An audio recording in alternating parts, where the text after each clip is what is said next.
경상북도 끝자락 산이 마을을 에워싼 작은 분지. 1970년대 말에 그곳은 시간이 멈춘 듯 고요했다.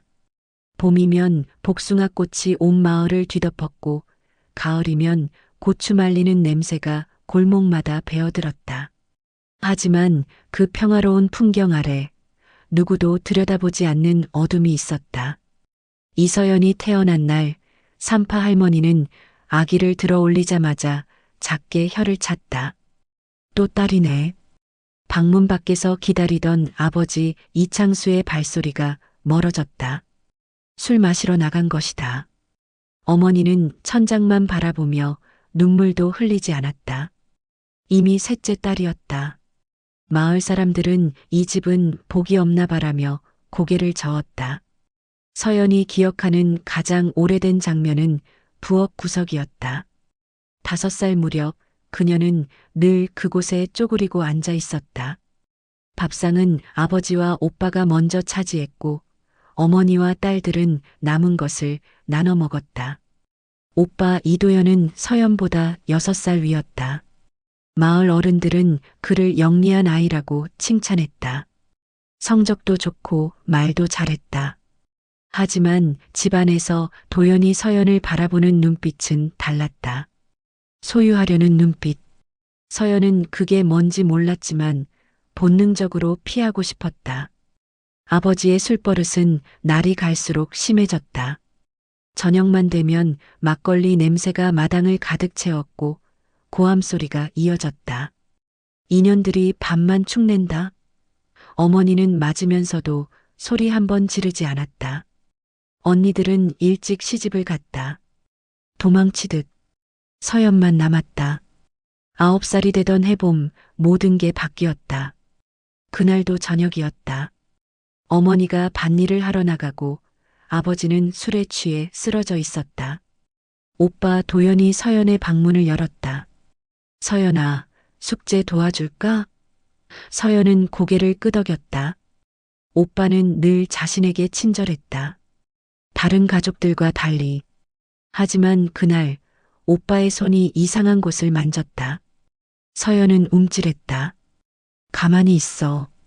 아프지 않아. 도연의 목소리는 낮고 차가웠다. 서연은 입을 열려 했지만 도연이 그녀의 입을 막았다. 소리 지르면 엄마한테 말할 거야. 내가 나쁜 짓 했다고. 9살 소녀는 무슨 일이 일어나는지도 모른 채 그저 숨만 참았다. 다음 날 아침 서연은 어머니에게 말했다. 엄마, 오빠가 이상해. 어머니는 빨래를 개다 말고 잠깐 손을 멈췄다. 그러고는 아무 말 없이 다시 빨래를 겠다. 그냥 착각이야. 조용히 하고 있어. 그게 전부였다. 서연은 그날 알았다. 이 집에는 구원이 없다는 것을. 그 후로도 일은 반복됐다. 밤마다, 어머니가 없는 틈마다. 도연은 점점 더 대담해졌고 서연은 점점 더 작아졌다. 마을 사람들은 서연이는 말이 없네라고 했다.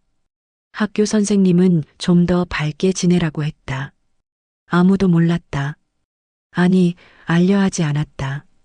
14살이 되던 해 여름 서연은 몸에 이상을 느꼈다. 생리가 멈췄고 속이 메스꺼웠다. 어머니가 그녀를 데리고 읍내 병원에 갔다. 의사는 차트를 보며 말했다. 임신 12주입니다. 어머니의 얼굴이 하얗게 질렸다. 서연은 그저 멍하니 천장을 바라봤다. 집으로 돌아오는 버스 안에서 어머니가 처음으로 물었다. 누구야? 서연은 대답할 수 없었다. 말하면 모든 게 끝날 것 같았다. 어머니는 더 묻지 않았다. 그날 밤 아버지가 알게 됐다. 인연이 가문에 먹칠을 하네. 서연은 골방에 갇혔다. 창문도 없는 냉장고만 한 공간. 그곳이 그녀의 새로운 세계가 됐다. 도연은 매일 밤 그 방문을 열었다. 아이도 너도 내 거야. 절대 도망칠 생각하지 마. 그의 목소리엔 광기가 서려 있었다. 서연은 배를 감싸며 생각했다. 이 아이는 내 아이가 아니야. 하지만 내가 지켜야 해. 그게 그녀가 살아있을 수 있는 유일한 이유였다. 마을 사람들은 이서연이 어디 갔냐고 물었지만 아버지는 친척 집에 보냈다고 둘러댔다. 아무도 의심하지 않았다. 이 마을에서 딸의 존재는 그렇게 가벼웠다. 골방 안에서 서연은 벽에 손톱으로 금을 그었다. 하루, 이틀, 열흘. 시간이 흐르는 걸 확인하는 게 그녀가 할 수 있는 전부였다. 어머니가 가끔 밥을 가져다 줬지만 눈을 마주치진 않았다. 서연은 그 눈빛을 이해했다. 미안함과 무력함, 그리고 체념. 봄이 다시 왔다. 복숭아 꽃이 피는 계절. 하지만 서연은 창문도 없는 방에서 그 향기조차 맡을 수 없었다. 그녀의 배는 점점 불러왔고 아이의 움직임이 느껴지기 시작했다. 서연은 배를 쓰다듬으며 속삭였다. 미안해. 넌 이렇게 태어나면 안 되는데. 그리고 어느 늦은 밤 진통이 시작됐다. 어머니와 산파 할머니가 방 안으로 들어왔다. 소리 지르면 안 돼. 동네 사람들 다 들어. 서연은 이를 악물었다. 고통 속에서도 그녀는 소리를 삼켰다. 그렇게 아들이 태어났다. 산파 할머니는 건강한 사내아이라고 했지만 서연은 아이를 바라볼 수 없었다. 도연이 방 안으로 들어왔다. 아이를 안아 올리며 웃었다. 내 아들이야. 서연은 그저 벽을 바라봤다. 그 순간 그녀는 결심했다. 여기서 나가야 해. 이 아이를 데리고 반드시. 아이가 태어난 지 사흘째 되던 날 서연은 처음으로 제대로 아이를 안아봤다. 작은 손가락이 그녀의 손을 꽉 쥐었다. 따뜻했다. 서연은 그 순간 깨달았다. 이 아이는 죄가 없다는 것을. 이름 지어야지. 어머니가 방 안으로 들어오며 말했다. 하지만 서연은 대답하지 않았다. 이름을 지으면 정이 들 것 같았다. 정이 들면 떠날 수 없을 것 같았다. 어머니는 한숨을 쉬며 다시 나갔다. 도연은 매일 들어왔다. 우리 아들 잘 크네. 그는 아이를 보며 흡족해했다. 서연을 보는 눈빛은 여전히 차가웠다. 너 때문에 애 생긴 거 아무도 모르게 했어. 고마워할 줄 알아야지. 서연은 고개를 돌렸다. 도연이 그녀의 턱을 잡았다. 날 봐. 이제 넌 도망칠 수도 없어. 애 때문에. 그 말이 맞았다. 아이는 그녀의 발목을 잡는 족쇄였다. 서연은 밤마다 생각했다. 이 아이를 버리고 혼자 도망칠까? 하지만 그럴 수 없었다. 아이의 숨소리가 들릴 때마다 서연의 마음 어딘가가 무너졌다. 석 달이 지났다. 아이는 무럭무럭 자랐다. 서연은 여전히 골방에 갇혀 지냈다. 하루에 2번 어머니가 밥과 기저귀를 가져다 줬다. 말은 없었다. 어머니의 눈가엔 주름이 더 깊어졌고 어깨는 더 축 처졌다. 서연은 알고 있었다. 어머니도 갇혀 있다는 것을. 보이지 않는 감옥에. 엄마. 어느 날 서연이 처음으로 어머니를 불렀다. 어머니가 멈춰섰다. 나 여기서 나갈래요. 어머니는 고개를 저었다. 안 돼. 아버지가 허락 안 하셔. 그럼 언제까지 여기 있어야 해요? 어머니는 대답하지 않았다. 그저 문을 닫고 나갔다. 자물쇠 소리가 덜컹 울렸다. 그날 밤 서연은 처음으로 도망을 시도했다. 창문도 없는 방이었지만 천장 환기구가 있었다. 서연은 옷가지를 쌓아 올리고 그 위에 올라갔다. 환기구는 좁았다. 아이를 안고 나갈 수 없는 크기였다. 서연은 한참을 고민했다. 그리고 내려왔다. 아이를 두고 갈 순 없었다. 새벽 도연이 방문을 열었다. 평소와 다른 시간이었다. 뭐 했어? 그는 쌓아둔 옷가지를 보며 물었다. 서연은 아무 말도 하지 않았다. 도연이 그녀의 머리채를 잡았다. 도망치려 했어? 서연은 눈을 감았다. 도연이 그녀를 벽에 밀어붙였다. 정신 차려. 넌 여기서 평생 살 거야. 내 말대로만 하면 돼. 아이가 울기 시작했다. 도연이 손을 놨다. 서연은 바닥에 주저앉아 아이를 안아 올렸다. 도연은 문을 나가며 말했다. 다시는 그런 생각하지 마. 엄마도 죽고 싶지 않을 거야. 그 말의 의미를 서연은 알았다. 어머니마저 위협받고 있다는 것을. 그 후로 일주일간 아무도 방에 들어오지 않았다. 밥도 물도 들어오지 않았다. 서연은 수도꼭지에서 물을 받아 마셨다. 아이에게 젖을 물렸지만 영양 부족으로 젖이 잘 나오지 않았다. 아이는 계속 울었다. 서연도 함께 울었다. 사흘째 되던 날 어머니가 들어왔다. 손에 죽 한 그릇을 들고 먹어. 어머니의 목소리는 떨렸다. 서연은 죽을 받아들었다. 어머니가 말했다. 내가 이해 못할 거야. 하지만 여기선 그게 답이야. 가만히 있는 게. 언제까지요? 죽을 때까지. 서연은 숟가락을 놓았다. 그럼 저도 죽고 싶어요. 어머니가 서연의 뺨을 때렸다. 처음 있는 일이었다. 정신 차려. 애는 어쩔 거야. 어머니의 눈에 눈물이 고였다. 나도 너처럼 살았어. 그래도 살았어. 너도 살아야 해. 서연은 어머니를 똑바로 봤다. 그게 사는 건가요? 어머니는 대답하지 못했다. 그저 방을 나갔다. 서연은 아이를 안고 벽에 기댔다. 엄마도 갇혀 있구나. 엄마도 도망치지 못했구나. 여름이 왔다. 골방은 찜통 같았다. 서연과 아이는 땀범벅이 되어 지냈다. 아이는 열이 났다. 서연은 문을 두드렸다. 엄마, 애가 아파요. 하지만 대답이 없었다. 밤이 되어서야 어머니가 들어왔다. 아이의 이마를 짚어보더니 얼굴이 굳었다. 병원 가야 해. 아버지가 안 돼.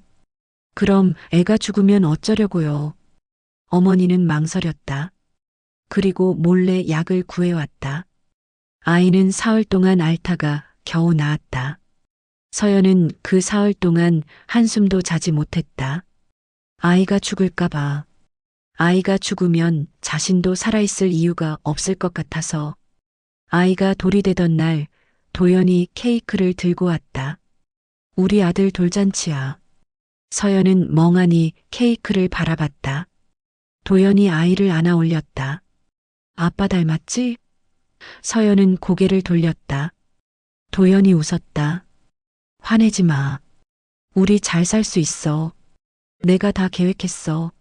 무슨 계획? 서연이 처음으로 물었다. 도연이 말했다. 아버지 돌아가시면 이 집은 내 거야. 그럼 넌 내 아내가 되는 거지. 법적으론 안 되지만 여기선 가능해. 아무도 모르니까. 서연의 등골이 서늘해졌다. 미쳤어? 미친 게 아니야. 현실적인 거지. 그날 밤 서연은 결심했다. 아버지가 죽기 전에 나가야 해. 그 전에. 하지만 방법이 없었다. 문은 잠겨 있고 창문도 없고 밖을 볼 수도 없었다. 서연은 아이를 보며 속삭였다. 우리 나가자. 꼭 나가자. 아이는 그녀를 보며 웃었다. 첫 번째 미소였다. 서연의 눈에서 눈물이 흘렀다. 이 아이만큼은 이렇게 살게 할 순 없어. 이 아이만큼은. 그때 멀리서 아버지의 고함 소리가 들렸다. 또 술에 취한 것이다. 그리고 쿵 소리가 났다. 무언가 무거운 것이 넘어지는 소리. 집안이 갑자기 소란스러워졌다. 어머니의 비명, 도연의 외침, 119 불러. 서연은 문틈에 귀를 댔다. 무슨 일이지? 그리고 직감했다. 기회가 왔다는 것을. 아버지가 쓰러진 날은 가을이었다. 마당에 고추가 붉게 말라가던 오후 갑자기 쿵 소리가 났다. 서연은 골방 안에서 그 소리를 들었다.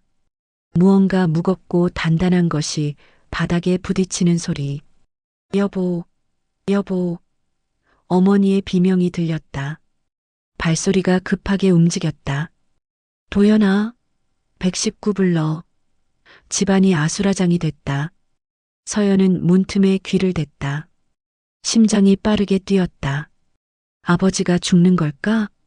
구급차 사이렌 소리가 멀리서 들려왔다. 가까워졌다. 멈췄다. 응급구조사들의 목소리가 들렸다. 의식 없습니다.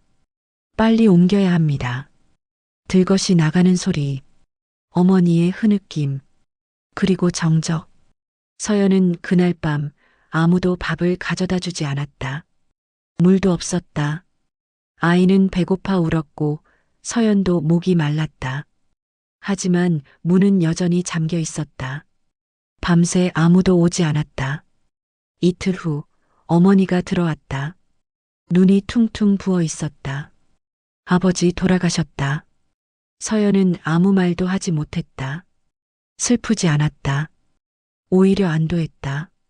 어머니가 밥그릇을 내려놓으며 말했다. 장례식 끝나면 얘기하자. 그게 무슨 뜻인지 서연은 몰랐다. 장례식장은 북적였다. 마을 사람들이 모두 왔다. 이창수 씨 참 안 됐네. 아들 하나 잘 뒀으니 그나마 다행이지. 도연은 상주로서 완벽했다. 절을 받고 문상객을 맞이하고 눈물도 적절히 흘렸다. 마을 사람들은 효자라고 칭찬했다. 서연은 골방에 홀로 남아 있었다. 장례식에 나갈 수도 없었다. 마을 사람들이 이서연이 어디 갔냐고 물으면 어머니는 친척집에 있다고 둘러댔다. 아무도 의심하지 않았다. 이 집 딸들은 늘 어디론가 사라졌으니까. 3일장이 끝나고 집은 다시 조용해졌다. 도연이 서연의 방문을 열었다. 평소와 다른 표정이었다. 흥분과 기대가 섞인 얼굴. 이제 이 집은 내 거야. 서연은 아이를 꼭 안았다. 도연이 계속 말했다. 아버지 명의로 된 땅도 집도 다 내 거지. 넌 내 말만 들으면 돼. 알겠어? 여기서 언제까지 살 거야?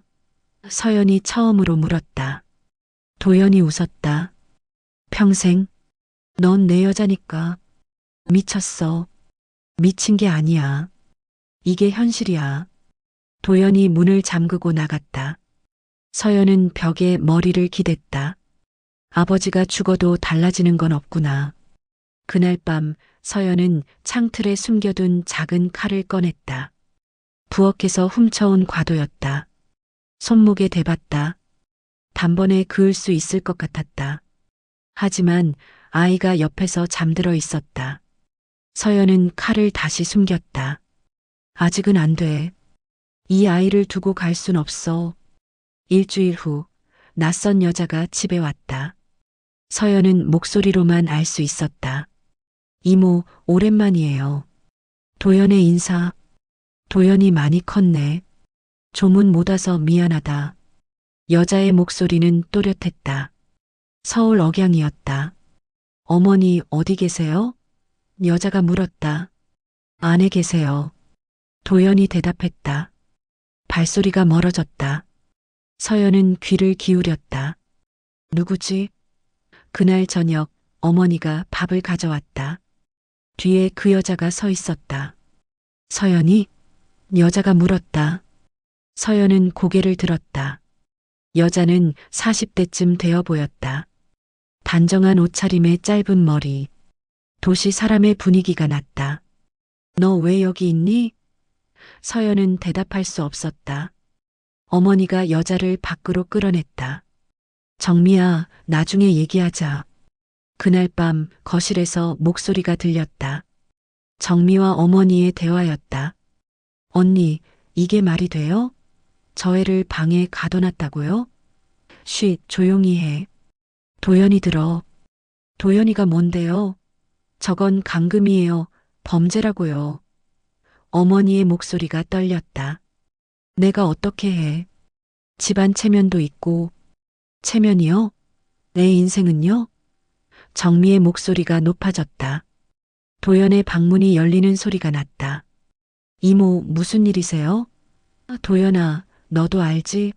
저건 안 되는 일이야. 무슨 말씀이신지 모르겠는데요. 도연의 목소리는 차가웠다. 이모도 서울 가서 편하게 사시죠. 여긴 시골이에요. 규칙이 달라요. 정민은 3일 동안 머물렀다. 매일 서연의 방문 앞에 왔다. 하지만 열쇠는 도연이 가지고 있었다. 서연아, 들려? 정미가 문 너머로 말했다. 이모가 꼭 너 데리고 나갈게. 조금만 기다려. 서연은 대답하지 않았다. 희망을 가지면 더 아플 것 같았다. 정미가 떠나던 날 서연은 목소리를 들었다. 언니, 제발 정신 차리세요. 저애 여기서 살면 죽어요. 어머니는 울고 있었다. 나도 알아. 하지만 방법이 없어. 도연이 뭐가 무서워요. 경찰에 신고하면 되잖아요. 그럼 집안이 망가져. 마을에서 못 살아. 정미의 목소리가 낮아졌다. 언니는 집안이 중요해요? 딸 목숨이 중요해요? 침묵이 흘렀다. 정미가 한숨을 쉬었다. 알았어요. 그럼 제가 뭐라도 해볼게요. 일단 서울 가서 차 시동 소리가 들렸다. 멀어졌다. 사라졌다. 서연은 그날 모든 희망을 버렸다. 정미도 떠났다. 아무도 자신을 구하러 오지 않을 것이다. 이곳에서 늙고 죽을 것이다. 아이와 함께. 하지만 일주일 후 변화가 왔다. 새벽 4시 어머니가 방문을 열었다. 손에 열쇠를 쥐고 서연아. 어머니의 목소리가 떨렸다. 이번엔 진짜 도망쳐. 서연은 믿을 수 없었다. 엄마. 정미가 서울에서 방 구했어. 주소 여기 있어. 새벽 버스 타. 어머니가 서연의 손에 봉투를 쥐어줬다. 돈과 쪽지가 들어 있었다. 도연이 깨기 전에 가. 빨리. 서연은 아이를 안아 올렸다. 어머니가 서연의 어깨를 잡았다. 미안해. 엄마가 너무 늦었어. 서연은 처음으로 어머니를 똑바로 봤다. 어머니도 울고 있었다. 엄마도 같이 가요. 안 돼. 내가 여기 있어야 시간을 벌 수 있어. 어머니가 서연을 밀었다. 가. 제발. 서연은 뒤돌아봤다. 어머니는 손을 흔들지 않았다. 그저 서 있었다. 작고 늙고 지쳐 보였다. 서연은 마당을 가로질렀다. 대문을 열었다. 차가운 새벽 공기가 얼굴을 때렸다. 생전 처음 맞는 바깥 공기였다. 서연은 아이를 꼭 안고 걸었다. 뒤돌아보지 않았다. 버스 정류장까지는 30분 거리였다. 서연은 뛰었다. 아이가 울었지만 멈출 수 없었다. 해가 뜨기 전에 이 마을을 벗어나야 했다. 버스가 보였다. 서연은 손을 들었다. 버스가 멈췄다. 어디까지 가세요? 기사가 물었다. 대구요. 서연의 목소리가 떨렸다. 요금은 2,000원입니다. 서연은 봉투에서 돈을 꺼냈다. 버스에 올랐다.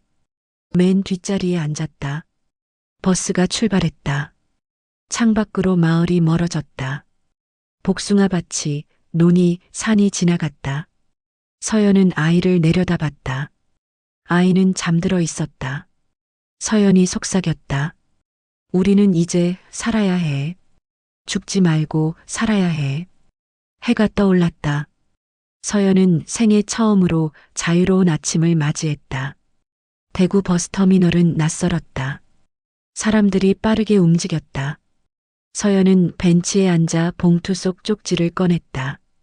정미 이모의 전화번호와 주소가 적혀 있었다. 공중전화 앞에 섰다. 손이 떨렸다. 여보세요? 정미의 목소리였다. 이모. 서연은 더 말하지 못했다. 목이 메었다. 서연아, 어디야? 무사히 나왔어? 대구요. 터미널이요. 거기 그대로 있어. 내가 사람 보낼게. 2시간 후 중년 여자가 왔다. 서연이지? 여자는 따뜻하게 웃었다. 나 박순자. 정미 친구야. 같이 가자.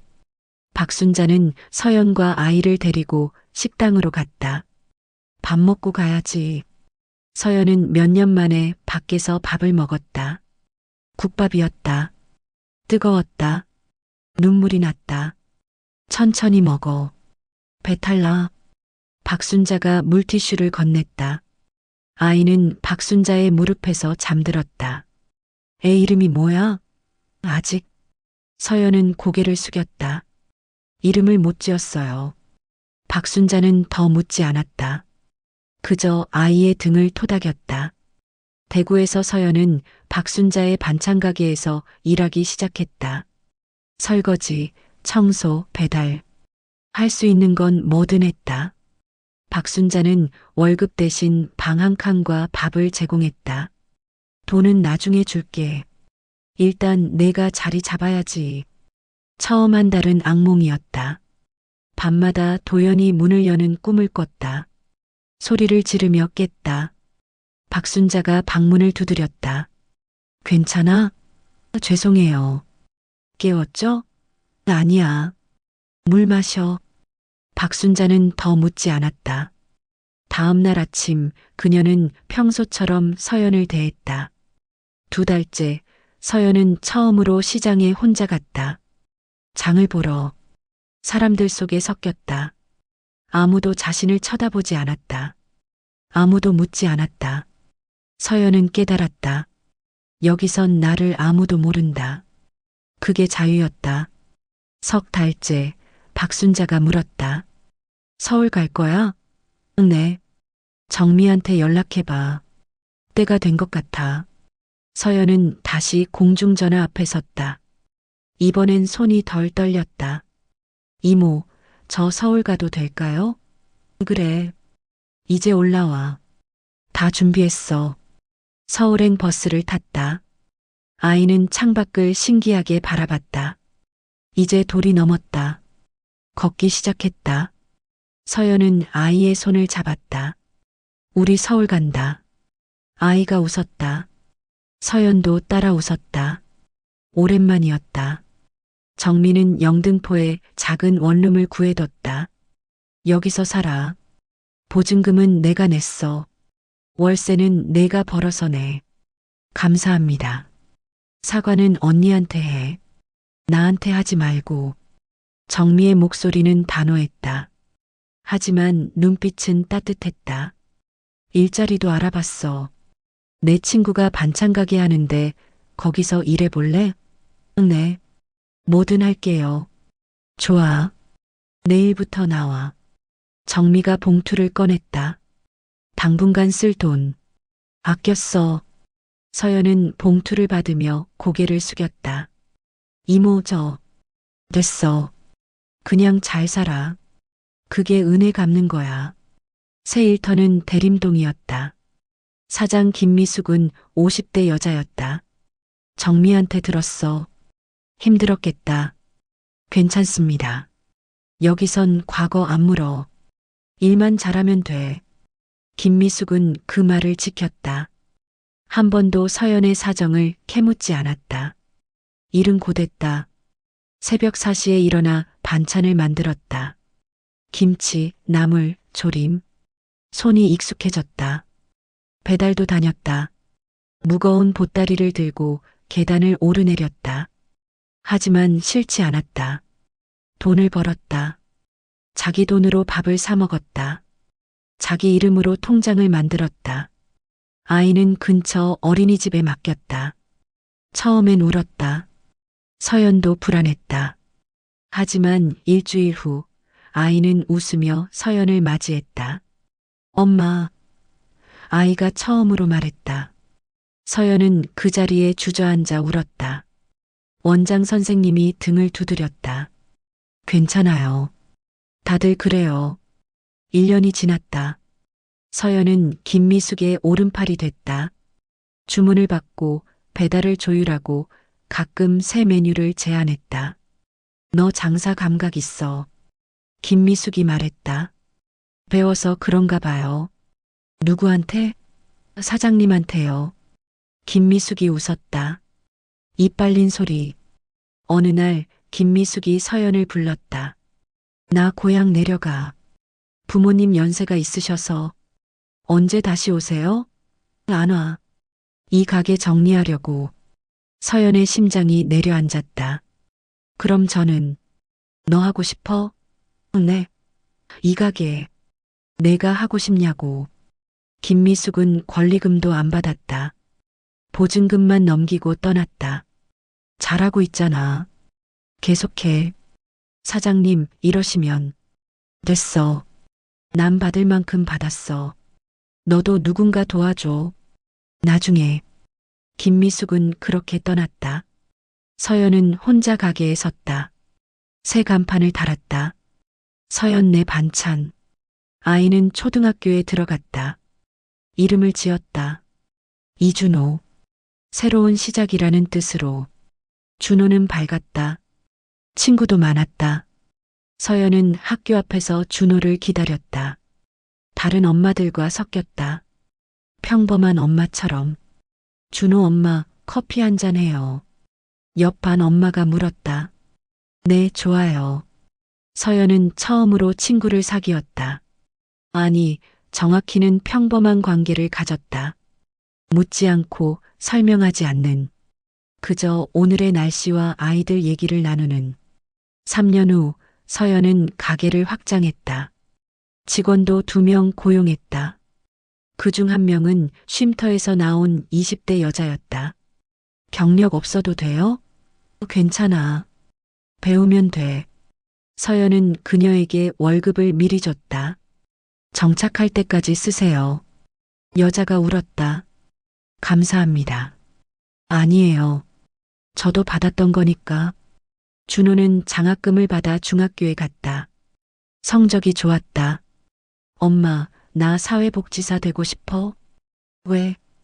도움 필요한 사람들 돕고 싶어서. 엄마처럼. 서연은 아들을 안았다. 그래. 좋은 꿈이야.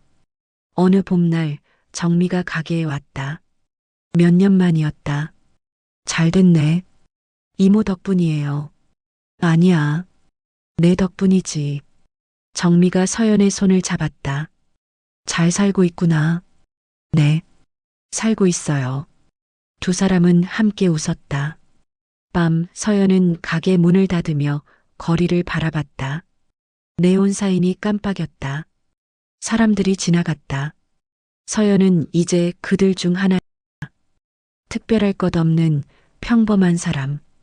그게 서연이 원했던 전부였다. 준호가 전화했다. 엄마 밥 먹었어? 먹었어. 너는? 나도.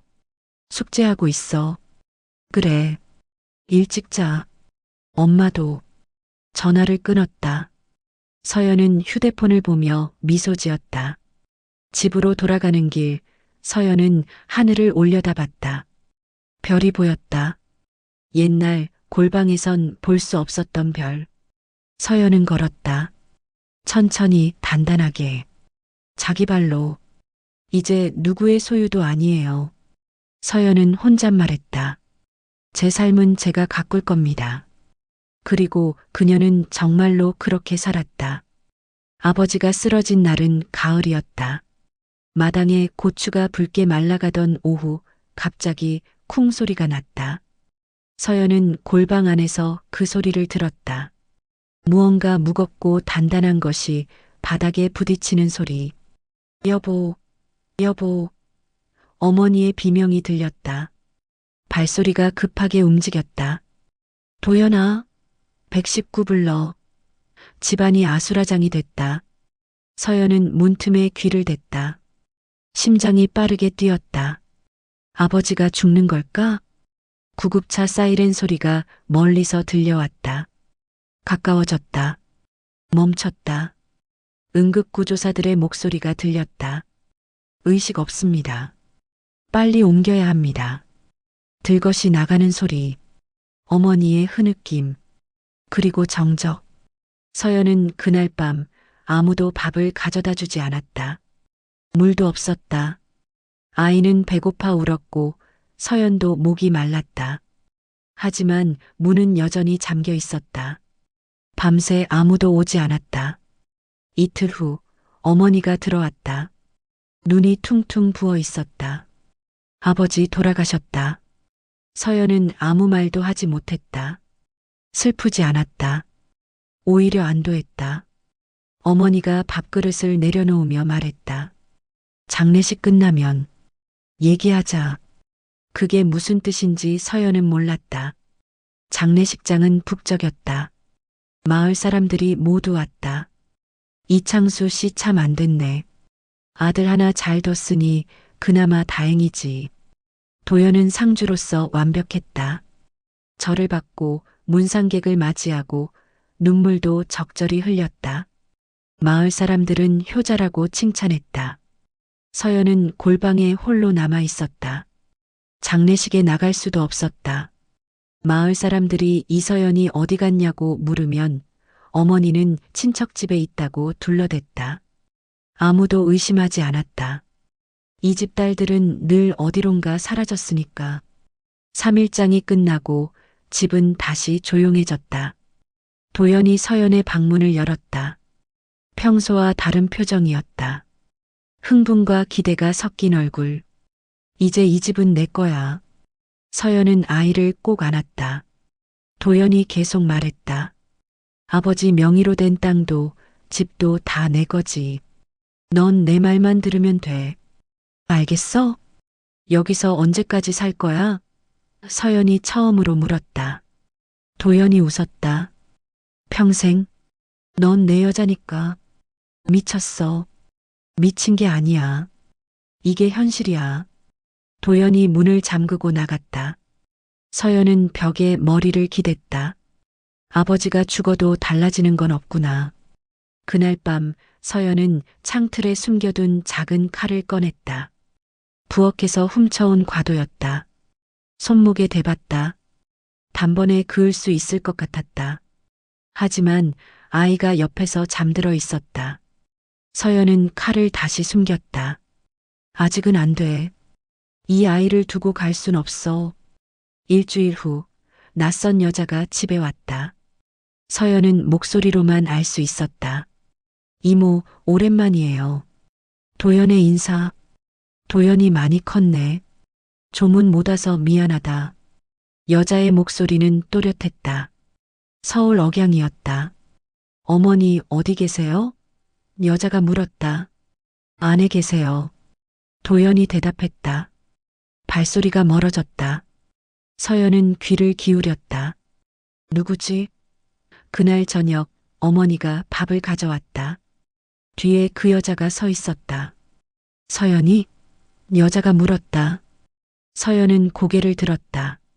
여자는 40대쯤 되어 보였다. 단정한 옷차림에 짧은 머리. 도시 사람의 분위기가 났다. 너 왜 여기 있니?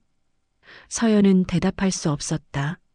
어머니가 여자를 밖으로 끌어냈다. 정미야, 나중에 얘기하자. 그날 밤 거실에서 목소리가 들렸다. 정미와 어머니의 대화였다. 언니, 이게 말이 돼요? 저 애를 방에 가둬놨다고요? 쉿, 조용히 해. 도연이 들어. 도연이가 뭔데요? 저건 감금이에요. 범죄라고요. 어머니의 목소리가 떨렸다. 내가 어떻게 해? 집안 체면도 있고. 체면이요? 내 인생은요? 정미의 목소리가 높아졌다. 도연의 방문이 열리는 소리가 났다. 이모, 무슨 일이세요? 도연아, 너도 알지? 저건 안 되는 일이야. 무슨 말씀이신지 모르겠는데요. 도연의 목소리는 차가웠다. 이모도 서울 가서 편하게 사시죠.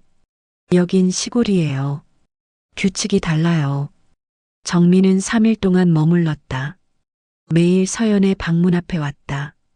하지만 열쇠는 도연이 가지고 있었다. 서연아, 들려? 정미가 문 너머로 말했다. 이모가 꼭 너 데리고 나갈게. 조금만 기다려. 서연은 대답하지 않았다. 희망을 가지면 더 아플 것 같았다. 정미가 떠나던 날 서연은 목소리를 들었다. 언니, 제발 정신 차리세요. 저애 여기서 살면 죽어요. 어머니는 울고 있었다. 나도 알아. 하지만 방법이 없어. 도연이가, 도연이 뭐가 무서워요. 경찰에 신고하면 되잖아요. 그럼 집안이 망가져. 마을에서 못 살아. 정미의 목소리가 낮아졌다. 언니는 집안이 중요해요? 딸 목숨이 중요해요?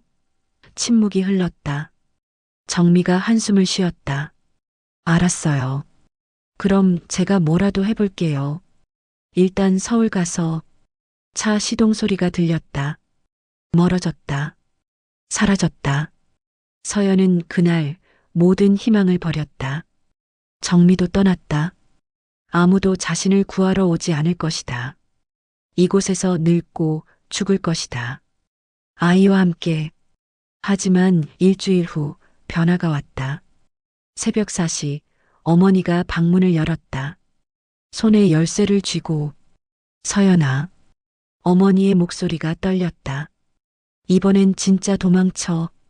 서연은 믿을 수 없었다. 엄마. 정미가 서울에서 방 구했어. 주소 여기 있어. 새벽 버스 타. 어머니가 서연의 손에 봉투를 쥐어줬다.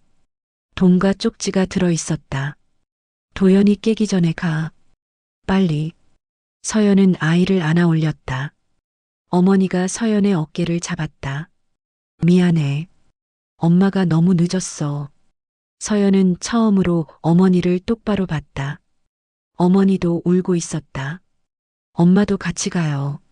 안 돼. 내가 여기 있어야 시간을 벌 수 있어. 어머니가 서연을 밀었다. 가. 제발. 서연은 뒤돌아봤다. 어머니는 손을 흔들지 않았다. 그저 서 있었다. 작고 늙고 지쳐 보였다. 서연은 마당을 가로질렀다. 대문을 열었다. 차가운 새벽 공기가 얼굴을 때렸다.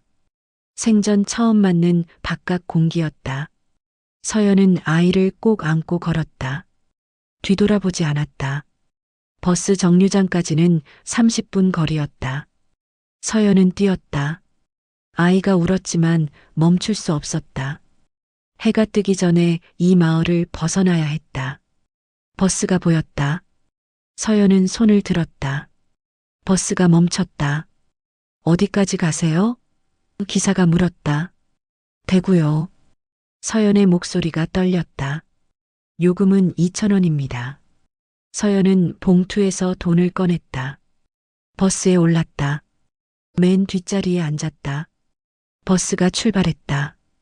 창밖으로 마을이 멀어졌다. 복숭아밭이, 논이, 산이 지나갔다. 서연은 아이를 내려다봤다. 아이는 잠들어 있었다. 서연이 속삭였다. 우리는 이제 살아야 해. 죽지 말고 살아야 해.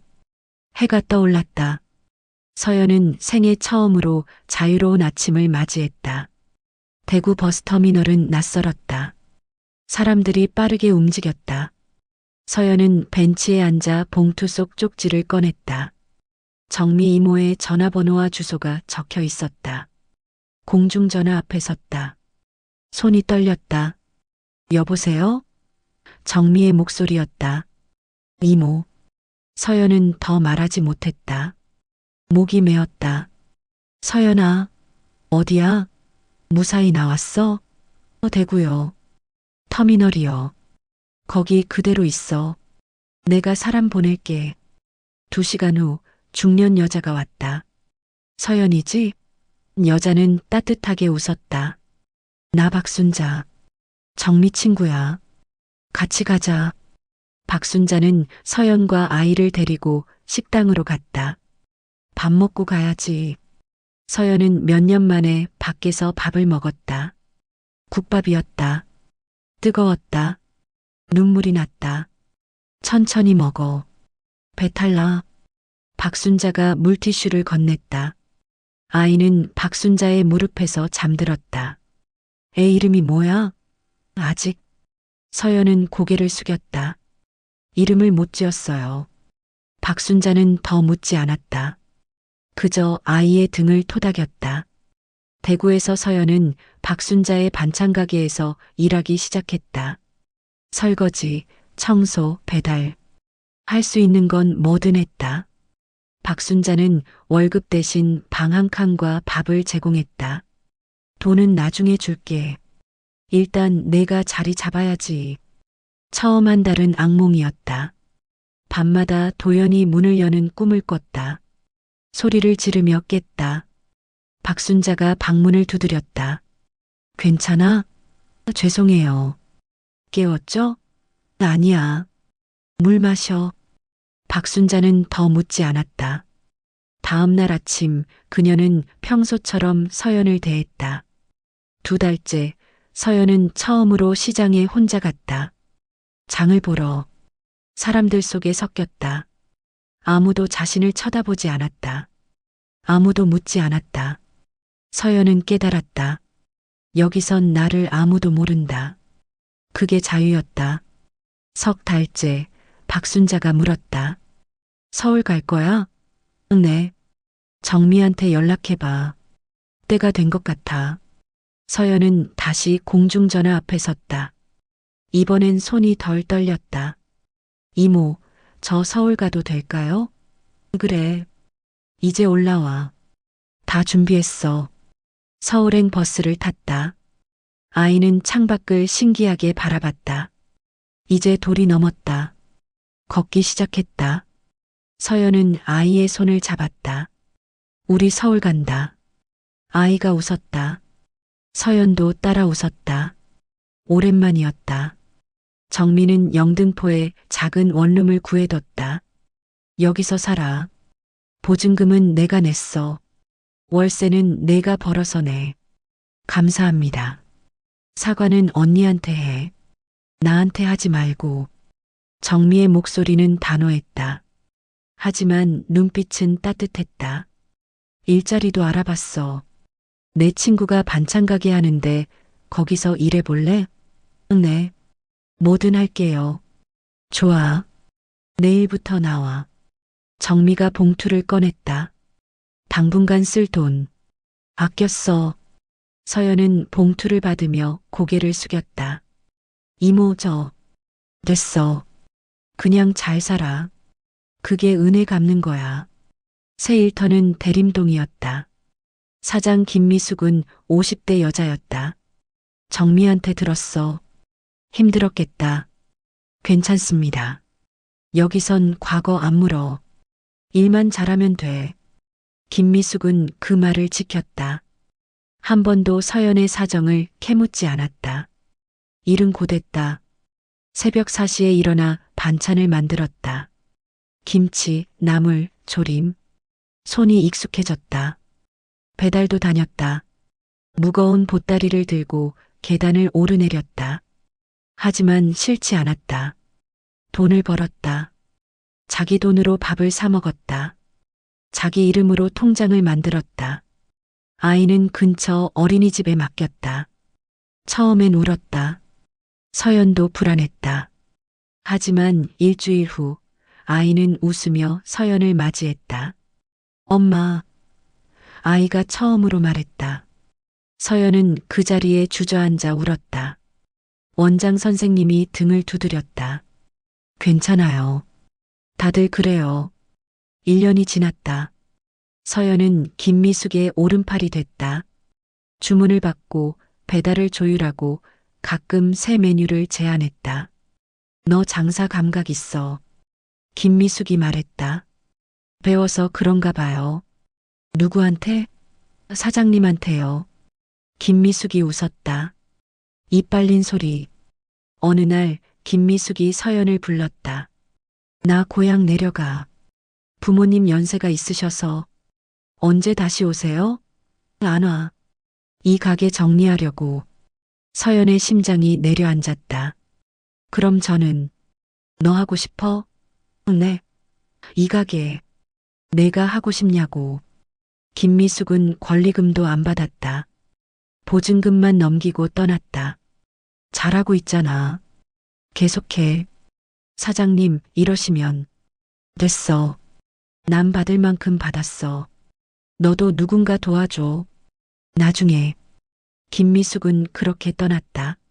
서연은 혼자 가게에 섰다. 새 간판을 달았다. 서연 내 반찬. 아이는 초등학교에 들어갔다. 이름을 지었다. 이준호. 새로운 시작이라는 뜻으로. 준호는 밝았다. 친구도 많았다. 서연은 학교 앞에서 준호를 기다렸다. 다른 엄마들과 섞였다. 평범한 엄마처럼. 준호 엄마, 커피 한 잔 해요. 옆 반 엄마가 물었다. 네, 좋아요. 서연은 처음으로 친구를 사귀었다. 아니, 정확히는 평범한 관계를 가졌다. 묻지 않고 설명하지 않는. 그저 오늘의 날씨와 아이들 얘기를 나누는. 3년 후 서연은 가게를 확장했다. 직원도 2명 고용했다. 그중 1명은 쉼터에서 나온 20대 여자였다. 경력 없어도 돼요? 괜찮아. 배우면 돼. 서연은 그녀에게 월급을 미리 줬다. 정착할 때까지 쓰세요. 여자가 울었다. 감사합니다. 아니에요. 저도 받았던 거니까. 준호는 장학금을 받아 중학교에 갔다. 성적이 좋았다. 엄마, 나 사회복지사 되고 싶어. 왜? 도움 필요한 사람들 돕고 싶어서. 엄마처럼. 서연은 아들을 안았다. 그래. 좋은 꿈이야. 어느 봄날 정미가 가게에 왔다. 몇 년 만이었다. 잘 됐네. 이모 덕분이에요. 아니야. 내 덕분이지. 정미가 서연의 손을 잡았다. 잘 살고 있구나. 네. 살고 있어요. 두 사람은 함께 웃었다. 밤 서연은 가게 문을 닫으며 거리를 바라봤다. 네온 사인이 깜빡였다. 사람들이 지나갔다. 서연은 이제 그들 중 하나. 특별할 것 없는 평범한 사람. 그게 서연이 원했던 전부였다. 준호가 전화했다. 엄마 밥 먹었어? 먹었어.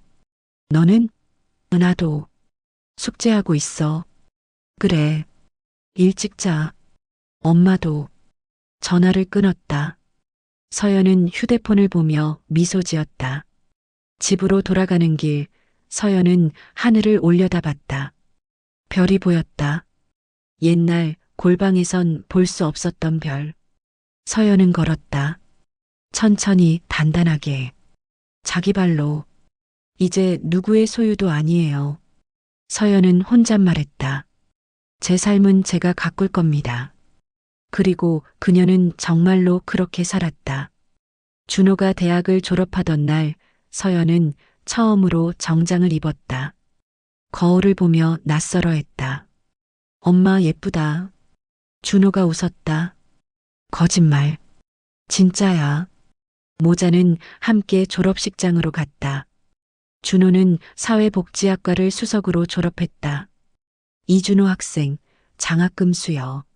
준호가 단상에 올랐다. 서연은 객석에서 손수건을 꺼냈다. 눈물이 났다. 옆자리 학부모가 물었다. 아드님이세요? 네. 자랑스러우시겠어요. 네. 정말로요. 식이 끝나고 준호가 서연에게 꽃다발을 건넸다. 엄마 거. 왜 나한테? 엄마가 더 고생했잖아. 서연은 꽃을 안았다. 향기가 좋았다. 고맙다. 제가 더 고마워요. 준호는 지역 아동센터에 취직했다. 위기 가정 아이들을 돕는 일이었다. 첫 출근 날 준호가 말했다. 엄마, 나 이 일하고 싶었어. 엄마처럼. 나처럼? 응. 누군가 필요한 사람한테 손 내미는 거. 엄마가 해왔던 것처럼. 서연은 가게를 꾸준히 운영했다. 단골들이 늘었다. 서연 사장님, 오늘도 맛있어요. 감사합니다. 또 오세요. 서연은 늘 정중했다. 손님을 대할 때도 직원을 대할 때도 그게 그녀의 방식이었다. 어느 날 새 직원이 들어왔다. 19살 소녀였다. 이름은 지수. 쉼터에서 왔다고 했다. 면접 때 말이 없었다. 서연은 물었다. 일해본 적 있어요? 아니요. 배우고 싶어요? 네. 그럼 됐어요. 내일부터 나오세요. 지수는 첫 주 내내 실수했다. 그릇을 깨고 주문을 잘못 받고 배달을 늦게 갔다. 다른 직원이 불평했다. 사장님, 저애 좀. 괜찮아요. 시간 주면 돼요. 서연은 지수에게 천천히 가르쳤다. 다그치지 않았다. 지수는 점점 나아졌다. 한 달 후 지수가 물었다. 사장님은 왜 절 뽑았어요? 왜긴 왜야. 일할 사람 필요했으니까. 다른 데선 다 떨어졌는데 여긴 다른 데가 아니니까. 서연은 더 말하지 않았다. 지수는 그 답이 충분했다. 지수는 2년 동안 일했다. 그리고 검정고시를 쳤다. 합격했다. 사장님, 저 대학 가고 싶어요. 그래. 가. 일은요? 주말에만 나와. 학교 다니면서. 지수가 울었다. 감사합니다. 됐어. 내가 잘 되는 게 내게도 기쁜 일이야. 서연은 지역 아동센터와 협력하기 시작했다. 준호가 근무하는 곳이었다. 엄마, 여기 아이들 도시락 지원해 줄 수 있어요? 그래. 얼마나 필요해? 20명 정도요. 알았어. 내가 준비할게. 매주 월요일 서연은 도시락 20개를 센터에 보냈다. 돈을 받지 않았다. 그냥 해요. 제가 하고 싶어서. 센터장이 고마워했다. 이런 분이 계셔서 큰 힘이 됩니다. 아니에요. 저도 받았던 거니까요. 어느 날 센터에서 한 소녀가 가게로 찾아왔다. 14살쯤 되어 보였다. 저, 도시락 만들어주시는 분이세요? 응. 왜? 감사하다고 말하고 싶어서요. 서연은 소녀를 보며 예전의 자신을 봤다. 작고 조심스러운. 앉아. 뭐 마실래? 괜찮아요. 괜찮긴. 앉아. 서연은 과일을 깎아줬다. 소녀는 천천히 먹었다. 맛있어요. 그래. 천천히 먹어. 소녀가 조심스럽게 물었다. 사장님은 항상 이렇게 좋으신가요? 좋은 건 아니야. 그냥 알아서 그래. 뭘 아세요? 힘든 게 어떤 건지. 서연은 더 설명하지 않았다. 소녀는 고개를 끄덕였다. 저도요. 그래. 나중에 괜찮아질 거야. 정말요? 응. 시간이 걸리지만 반드시. 소녀는 그 후로도 가끔 가게에 들렀다. 서연은 그때마다 간식을 줬다. 말은 많이 하지 않았다. 그저 함께 있었다. 그게 충분했다. 5년이 더 지났다. 서연은 쉰을 넘겼다. 머리에 흰머리가 섞였다. 가게는 여전히 잘 됐다. 직원은 5명으로 늘었다. 모두 사연이 있는 사람들이었다. 서연은 그들에게 묻지 않았다. 그저 일할 기회를 줬다. 준호는 결혼했다. 같은 센터에서 일하는 동료였다. 결혼식 날 준호가 서연의 손을 잡았다. 엄마 사랑해요. 나도. 엄마가 아니었으면 난 없었어요. 무슨 소리야? 넌 내 힘으로 자랐어. 아니에요. 엄마 덕분이에요. 며느리는 착했다. 서연을 어머니처럼 대했다. 어머니, 편하게 말씀하세요. 그래도 되겠어? 당연하죠. 저희 진짜 가족이잖아요. 서연은 그 말이 좋았다. 진짜 가족. 손녀가 태어났다. 작고 예뻤다. 서연은 아기를 안으며 울었다. 왜 우세요? 며느리가 물었다. 그냥 신기해서. 뭐가요? 이렇게 평범한 게. 며느리는 이해했다는 듯 고개를 끄덕였다. 어느 가을날 정미 이모가 가게에 왔다. 오랜만이었다. 이모도 늙었다. 머리가 하얗게 샜다. 잘 지냈어? 네, 이모. 이모는요? 나도. 이제 손주 보러 다니지 뭐. 두 사람은 웃었다. 서연아. 정미가 진지하게 말했다. 응? 잘 살았어. 정말. 이모 덕분이에요. 아니야. 내 덕분이지. 내가 포기 안 하고 버텼잖아. 서연은 이모의 손을 잡았다. 고마워요. 진심으로. 밤 서연은 가게 문을 닫고 옥상에 올라갔다. 서울 야경이 펼쳐졌다. 불빛들이 반짝였다. 서연은 난간에 기대어 하늘을 봤다. 별이 보였다. 휴대폰이 울렸다. 준호였다. 엄마, 내일 저녁 우리 집 오실 수 있어요? 왜? 그냥 같이 밥 먹고 싶어서. 그래. 갈게. 사랑해요, 엄마. 나도. 전화를 끊고 서연은 다시 하늘을 봤다. 먼 옛날 골방에서 본 적 없던 하늘. 지금은 매일 본다. 익숙하고 자유롭고 아름답다. 나를 삼킨 집에서 벗어났던 것처럼.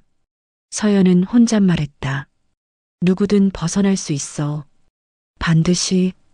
그리고 그녀는 내일도 모레도 같은 자리에 설 것이다.